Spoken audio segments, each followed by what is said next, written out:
कमर से ऊपर इंसानी शरीर और उसके नीचे काले पत्थर में तब्दील हो चुके नौजवान ने बादशाह को अपनी कहानी सुनाते हुए बताया कि वह बादशाह महमूद शाह का बेटा है, जिनका राज काले द्वीपों के नाम से मशहूर 4 विशाल पर्वतों तक फैला हुआ था।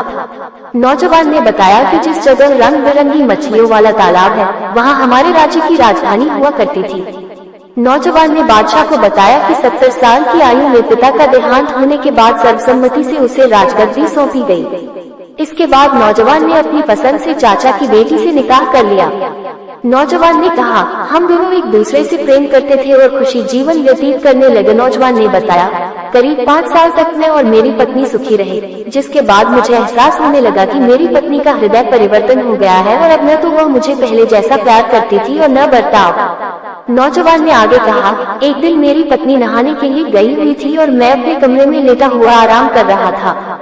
उस दौरान मुझे सोया जानकर कमरे में पंखा झल रही 2 दासियां धीमे स्वर में आपस में बातें करने लगी। मैं सोया नहीं था, लेकिन फिर भी मैं जानबूझकर आंखें मूंदे रहा और उनकी बातें सुनने लगा।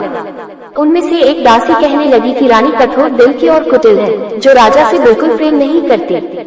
दूसरी दासी भी उसकी बातों पर हामी भरते हुए बोलने लगी कि रानी हर रात राजा को दूध में नशीला पदार्थ पिला देती है।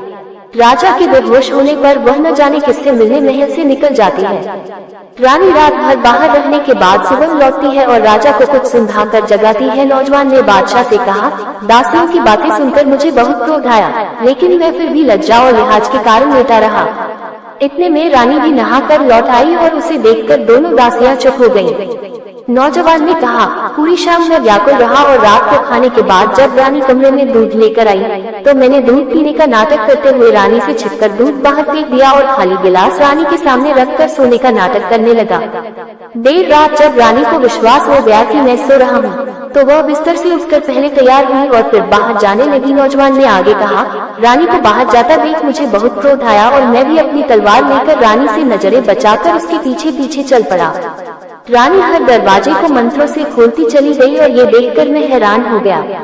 रानी महल से निकलकर बाग में पहुंची और वहां से जंगल की ओर चली गई। नौजवान ने बादशाह को बताया, जब मैं रानी के पीछे पीछे जंगल पहुंचा, तो देखा कि रानी एक बड़े से हृष्ट-पुष्ट बलवान की बाहों में बाही डाले टहल रही है। मैं झाड़ियों में छिपकर दोनों की बातें सुनने लगा। नौजवान ने बताया, उस घने जंगल में रानी अपने प्रेमी बलवान से कह रही थी कि वह अपने जादू से पूरे राज्य को तबाह कर सकती है और वह उसके साथ अपना जीवन व्यतीत करने के लिए व्याकुल है। ये सुनकर मेरा क्रोध 7वें आसमान पर पहुंच गया। जब दोनों टहलते हुए झाड़ियों के पास पहुंचे, तो मैंने बाहर निकलकर उस बलवान के गले पर जोर से वार किया और उसे मरा जानकर वहां से चला आया।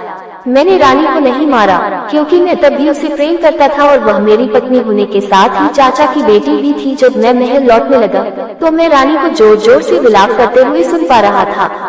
रानी ने अपनी जादुई शक्तियों से अपने प्रेमी बलवान को ठीक करने का प्रयास किया, लेकिन वह बस उसे जीवित रखने में ही सफल हो पाई। मैं वापस आकर अपने कमरे में सो गया और अगली सुबह रानी को अपने साथ ही सोता पाया। मैं रानी को कमरे में सोता छोड़कर अपने रोज के कामों को पूरा करने में लग गया। शाम को महल में वापस लौटने पर मैंने देखा कि रानी काले कपड़े पहने हुए है और मातम मना रही है। मेरे कारण पूछने पर रानी ने बताया कि आज उसके पिता को युद्ध में शहादत प्राप्त हुई और उसकी माता का निधन हो गया। वहीं उसके भाई की भी गिरने के कारण मौत हो गई। इसके बाद वह अपने कक्ष में चली गई और पूरी रात रोते हुए विलाप करती रही। नौजवान ने बादशाह को बताया, मैं रानी के शोक का कारण भली भांति जानता था, इसलिए मैंने उसे समझाने का प्रयास नहीं किया, लेकिन रानी को इसी प्रकार दुख मनाते हुए 1 साल बीत गए। एक दिन रानी ने मुझसे गुंबदनुमा मकबरा बनवाने के लिए कहा, जिसका नाम शोकागार रखा गया। गुंबद बनने के बाद से रानी वहीं रहने लगी और उसने अपने प्रेमी को भी मकबरे में ही रखवा लिया और रोज उसे औषधियों व मंत्रों से ठीक करने के प्रयास में लगी रहती। मेरी तलवार से वह बलवान न चलने लायक था न बोलने लायक, वो बस रानी के जादू से जीवित मात